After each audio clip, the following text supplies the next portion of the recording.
This is the second part of our interview with Daniyal.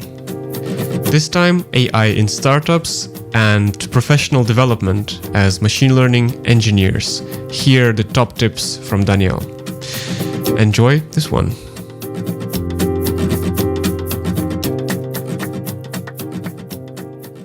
I would like to dive into the second topic of ours and now shift the focus a little bit towards the startup side, the companies of social media, and all kind of startups that exist nowadays that actively make use of AI.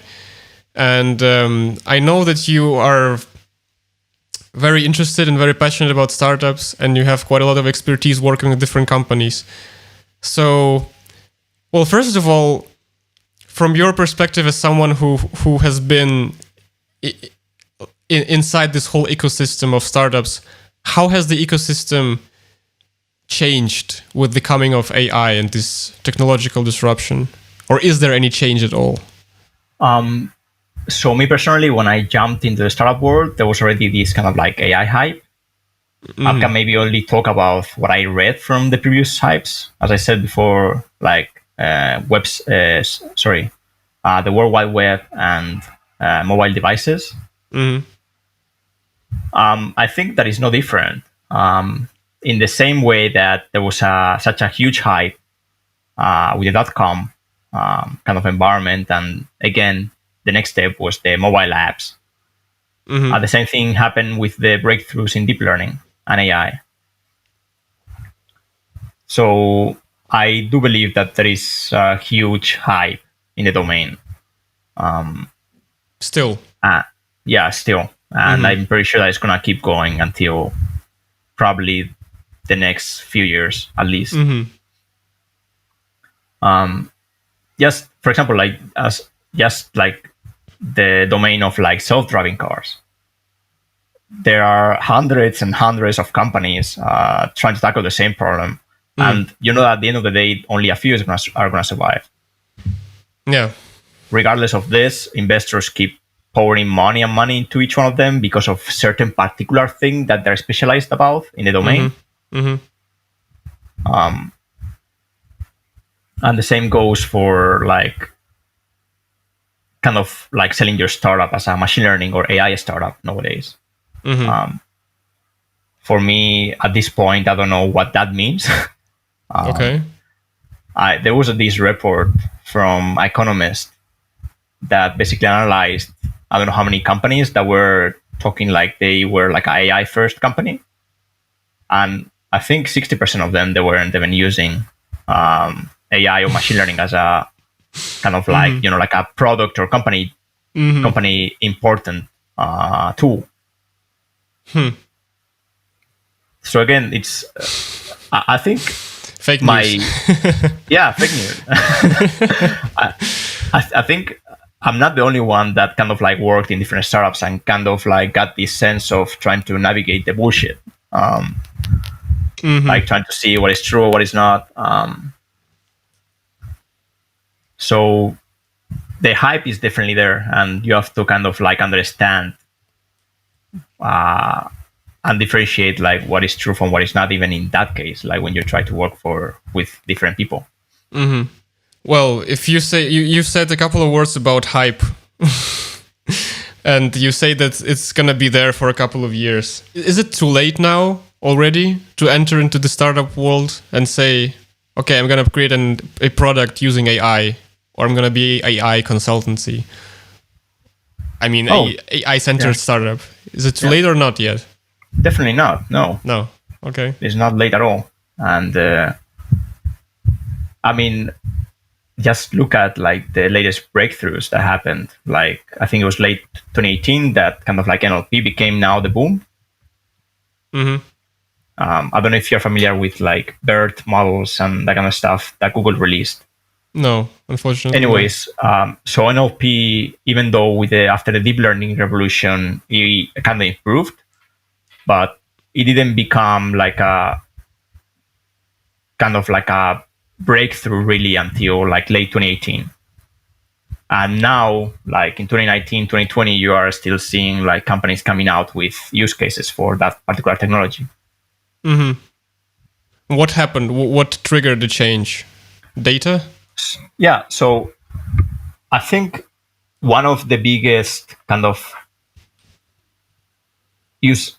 what is really useful from deep learning is the aspect of transfer learning, trying to train your model in a task and then transferring this knowledge to a different task. That's what most companies do nowadays. When it comes to computer vision, nobody has, let me put it this way. No small companies have the resources to generate millions and millions of images to train their models from scratch. They take a huge data set that is already there with the pre-trained weights, and they try to fine-tune it for a different use case. So let's say that you want to detect other objects or you want to perform a different action. This was possible with tasks like computer vision, but it was not possible with tasks like NLP. You could not transfer the domain, like you couldn't transfer what your model learned from one task to another. It was only possible after 2018. So now you see a huge boom of startups that are focusing on that particular, like natural language processing. So like I think the biggest use case in this scenario is like customer support. So instead of having people behind the telephone or the chats, you can actually now have a trained model that kind of answers those questions. And it goes beyond that, like anything that has to do with kind of like language processing or like communication. It has the chance to be disrupted. Sorry for using that word. It's very, yeah, I shouldn't have used that word. Just to like kind of like tackle the problem, like. So no, it is not. It definitely is not late. At this point in my career, I'm still like right now. I'm trying to search like what do I want to do next, and I see a lot of startups that are doing really interesting stuff. And what are the main challenges, would you say, in startups that use AI? Is it gathering more data, or as you said, they have now data that they can use for other purposes? What is it then that they struggle so much with? I don't think that the technical struggles are that big. From my experience, even if you have like data problems, you always can find a way to solve that. Data annotation is becoming cheaper and cheaper nowadays. I'm pretty sure that with a budget of like $500 to $1,000, you can actually have a pretty decent data set. But I think the biggest challenge that I've seen is like trying to make a successful product out of it. Because this is not something that happens in like AI startups in general. It's something that happens in tech startups. Is that the founders or like technical people kind of like say that, hey, I know a lot about this topic, and how can I create a product out of this? Instead of the other way around, which should be that I have a product idea which can be solved with these technologies. You know what I mean? Like, I think... Yeah. I guess then it's the same. I mean, startups can continue having the same kind of problem. They develop products that nobody wants. Exactly, yeah. Yeah. I think that, like, what people don't put enough attention into is, like, trying to do, market testing and market research. They spend months, years developing a product, and then when it comes to like getting out of the market, when technically speaking the product is working, as I said, either hard to sell or kind of like not really needed. So well, again, I guess, sorry, continue. Go ahead. Yeah, I mean, I don't know if you're familiar with this book. I think it's from 2006. It's called The Lean Startup. It's like on the top of the, we could say it's like the root of all the agile and all of these Kanban and all these methodologies of working in a constantly changing environment. And yeah, if I'm remembering it correctly, it was 2006 when the book was written, and there just the same problem was described, that so many companies create so many products that nobody wants to use, and the thing that is kind of maybe not sad, but it's just how the things work. You say like market research. Yeah, but if you create something really new, I don't even think the market research will help, because it's like you don't know the exact response and you just need to test it and iterate again and again. Yeah.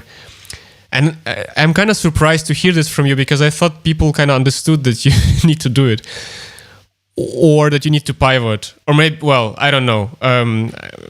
I worked 1 week in a startup that we founded with a couple of people, and it lasted just 1 week, so I cannot tell I cannot tell it for everybody.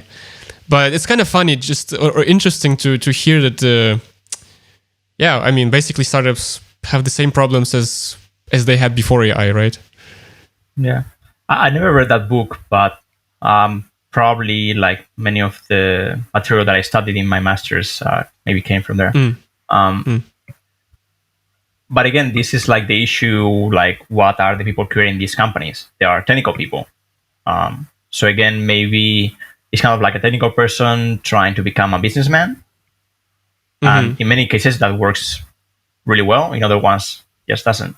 And like even in the case of investors, trying to invest in companies, it's, like you, in the perfect world, you would have a kind of like a guideline of how to determine whether a startup is going to become successful or not. But it's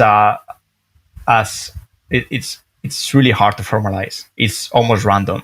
When you see like these social media platforms that became a huge boom, and you track, like you look back and like what made them successful. Sure, you can kind of like track back and say that this, and this made them successful. But when you are in present and you try to look forward, it's really impossible. I mean, Snapchat just having a feature in which you can like actually just delete or like the message after a certain time, or Facebook, given that MySpace back in the day was kind of like taking all the heat from like the news about like the dangers of social media, and Facebook was still small. There are so many different factors that like every predictor that you try to build is kind of like based on randomness. Yeah. Do you think there is ever gonna be AI that's gonna predict these things? I don't think so. Okay.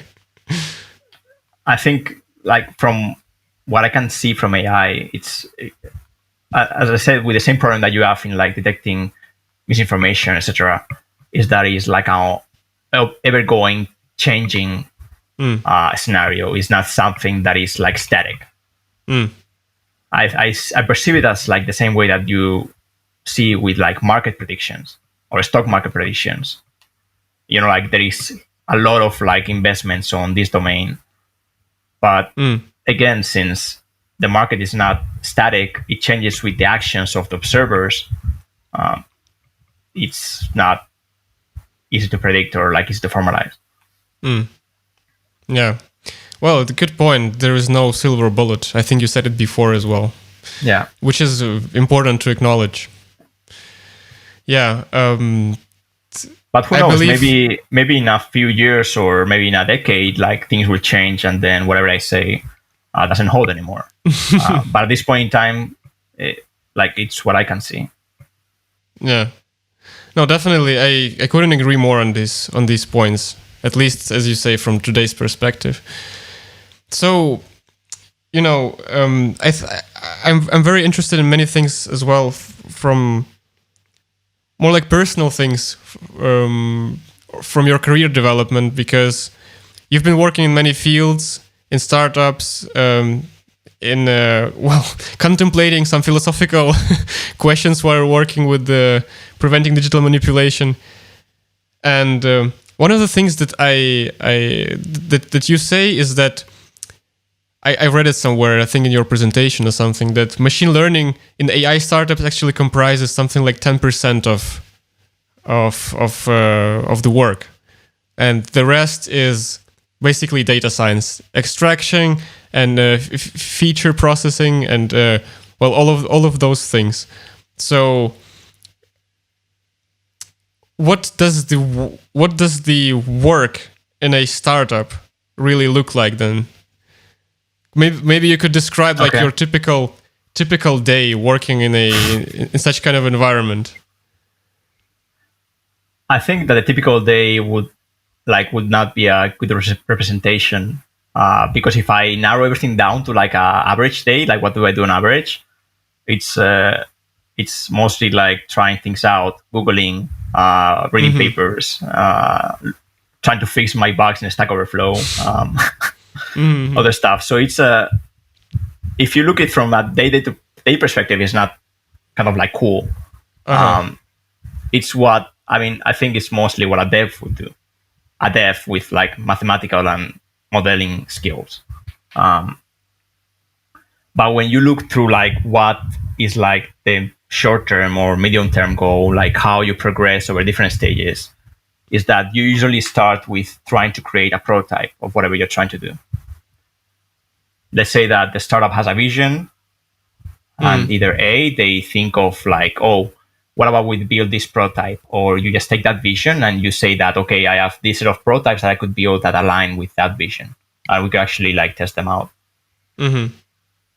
So the first step is always do research on like what is out there, in terms of like papers, but mostly like open source.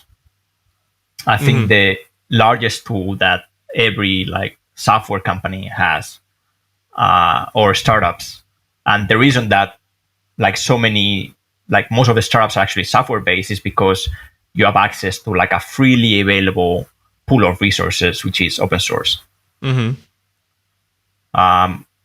So again, extract a few keywords, try to research on topic, and come to understanding like, oh, what is there? Maybe there is actually an open source project that is already doing that. So you can just take those models and import them, and then kind of like build something around it to show it. What would you say, like, who is it for and who is it not for, this kind of work? I think is not for a person that wants to dig really, really deep into one topic itself. Because that will just slow you down. For example, let's say that what I did for like NLP, I didn't have previous experience about NLP. And when I jumped in, I think within like 1 to 2 weeks, I had a prototype ready.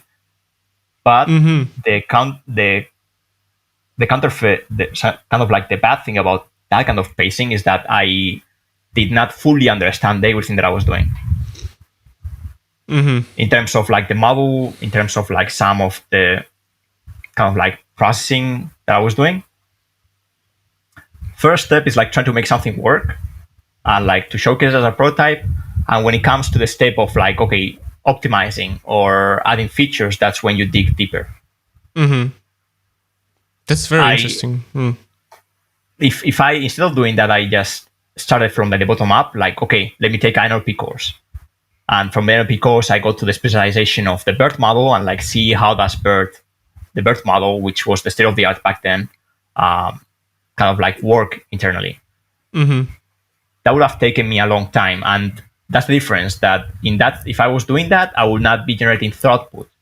Like I would not be providing like a continuous output of like something to see to like the founder. In contrast with like kind of like a iterative scenario in which like you build something and you show it, and then you build something, you change something and you show it. It's like the way to go. And I think that's what I like about working for startups. I worked for a big company before, and it's a completely different scenario. They focus on like, okay, get very deep into this and release this small feature. Yeah. But then you don't have this kind of overview, right? Like systematic overview. For me, I think it would make much less fun working in like really deep, but seeing just this tiny part of the work. Although you never know until you try, you say. Yeah. Yeah. No, that's a great point. Yeah. I think one of the things to understand is that AI research is not the same as like AI startups, not at all. And since most of what you find online is like AI research, people have the misconception that their work is going to be like, creating breakthroughs in NLP or computer vision. Yeah. I mean, many times the research is theory. And, in theory and reality is the same, but in reality, they have nothing to do with each other. So, yeah. Yeah, makes sense. So yeah, I think that's the primary takeaway. Like being a person that can iterate over and has that mindset of like small, like building things that are self-contained instead of like modules of that thing. Like in the entrepreneurship kind of like world, they tell you this difference between like building a car by like creating first the parts. You know, like you create like the engine or you create the chassis, and the next step you create the wheels, instead of like creating a car by iterating over different things, like starting with a motorless skateboard, then doing a bicycle, then from the bicycle you go to, you know what I mean, right? Yeah, like I think I've seen this example somewhere. Yeah, so having this like output in each stage, I think like that's the most important thing over anything else. Yeah, you just like you mean like you go right into it, even if it's not the perfect, even if it doesn't work really well, you still need to start somewhere and then just improve. Yeah, and definitely. That goes down to like what you mentioned about the lean startup or like agile. That's the spirit of agile, having results on every stage, not having to wait for 6 months and then realize that, oh, what we did it doesn't work. Yeah. That's true, yeah. Better imperfect than not there. So I know you have had quite a great educational record on your track in machine learning and in data science. But I guess many people, including me, are self-learners. And there are many great sources online which allow people to educate themselves. I would like to ask you as well, what would be your tips for self-learners? What is the best way, or is there any workaround how to become better more fastly and rapidly in machine learning? I think it depends if you have any background or no background at all. If you don't have any background at all, I think what you mentioned about like taking a Coursera course is definitely great, because it gives you like with the curriculum of what this kind of like this career path more or less requires, like the theoretical and practical understanding. In my case, I must say that I never took a single machine learning course or deep learning course. I relied mostly on articles that were specific for what I wanted to learn in that point or understand. So again, I believe that it depends on what you're trying to do. If you're trying to build a startup, I think that many of the frameworks that allow you to have access to like AI tools do not require you to understand things like gradient descent or any other like machine learning mathematical topics. If you are trying to become an engineer, then definitely that's necessary. Let me put it this way. If you want to work for a startup, I think that if you have no knowledge, just start with a course and then try to come up with a project out of that course. Don't let it like just be like your certificate. Have something to show. Like, hey, I built this based on what I learned in this course. That's actually how I got my first job. It was because of a project that I did, and they found me through that project. Tell a bit more about like how did it work? Was it? I couldn't hear a thing. Was it like a university project or one of your own? There were two. Like, so one of them, it was a university project. I made an object detector. It was the first. There was this thing called YOLO. I don't know if you know about it. You only live once. Yeah, I guess. Like somebody created a state-of-the-art detector with that name, and and in that case, it's not you only live once. It's like you only look once. Okay. And there was a reason for that name, but I'm not gonna get into details. But I created that detector in TensorFlow, and it was one of the first implementations. So, and I made a cool video out of it, which people watched, and then they got to the GitHub repo, and I got some stars. So that kind of like showcases that I can do object detection, for example. Even though I didn't put anywhere that I had I never had a class about object detection in particular. I had a class about deep learning, but not so advanced per se. And the second thing was the research that I was doing in Sweden, which was towards, like, as you said before, emotion recognition. There was this startup in Munich that the founder found me through my repo and my thesis, like the thesis and then the research that I was doing. And since that was out there, I could be found instead of like relying on like who I know personally. That was the scenario. Like they found me through that. I was lucky that like I published that and then somebody found that. Yeah. So basically, get necessary theory and then get it into praxis as fast as possible. And publish somewhere with a GitHub. Yeah, repository linked to it. It doesn't have to be a breakthrough or anything. Just do something that you think that is cool. Yeah, and make it public so other people can see it, not just yourself. Even if you think that is shit, just publish it.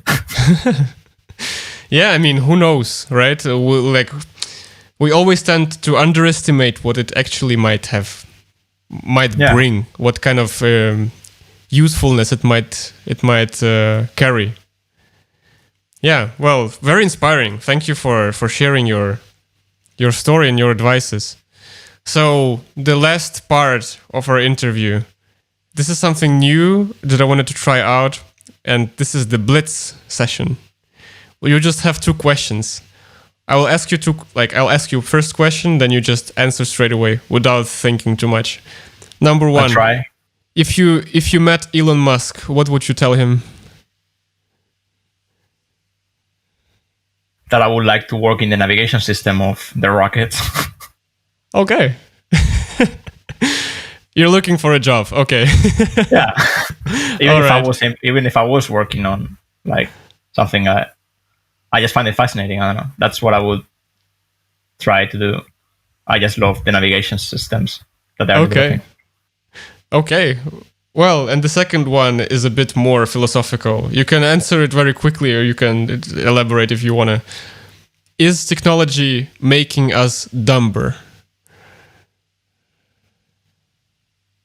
Yes. Is there anything else you would like to share? I think there's a lot of research in this case that even I suffer from it, like the overwhelming consumption of like any sort of media. Yeah. You are like, even though most people don't acknowledge it, even myself, like you are addicted to kind of like having continuous boom of new information coming to your brain, and it's really hard to stop it because it's everywhere, right? Like everybody's on their phones or on their laptops. And that takes away from having the time to reflect on things. Yeah. This so true, yeah. It depends on the kind of information you get, right? I mean, if it's useful information, you cannot stop it flowing. Might be something good. Yeah. To some extent, even in that case, if it's too much, it's gonna be bad because you don't have time to reflect on what you learned. You are just a sponge that just absorbs everything that you have to understand, but you don't have the time to like say like, oh, let me reflect on this that I read, instead of like continuously just being exposed to the information. Yeah. The simplest example that I have is that most people nowadays are uncomfortable with like sitting and doing nothing. That's just so absurd, because if you go back like 20 years ago or something like that, that was like the norm, right? Yeah. Like, I mean, you go on the street in Spain and Barcelona and see some old people drinking coffee without doing anything else. Yeah. When I see this, I'm so at peace with my mind. I'm like, yeah, people are enjoying their day. Yeah, just stop it. Like, just take a moment and give yourself some space to think and reflect. that's something that even myself, I feel like I barely do anymore. That's a very good advice. Well, the last question. I think actually 2 questions. First one, how can people reach out to you? How can people find you? And second one, is there anything somebody could help you with? If you're looking for new job opportunities, just share it here. Maybe somebody will. I'm sure there are lots of companies looking for people like you. Yeah. Sure. To be honest, at this point, I'm doing some freelancing. And I am not entirely sure what I want to do next. I mean, with all this coronavirus going on, I think it was a really useful time to reflect on whether I want to join another startup or what do I even want to do. So I'm in that kind of limbo right now. In my case, if it is useful, like I'm always reachable through social media. I mostly use LinkedIn. So if you want to put there, if you have any question or you want to chat about anything, I'm really always open. As in your case, I always like to meet people that come from other backgrounds, etc. And yeah. I will definitely leave the link in the description. All right. Well, Daniyal, I think it's been an amazing discussion. I've enjoyed it really a lot. Thank you for Thanks for joining me today. Thanks to you, man. I'm really looking forward to see your next podcasts.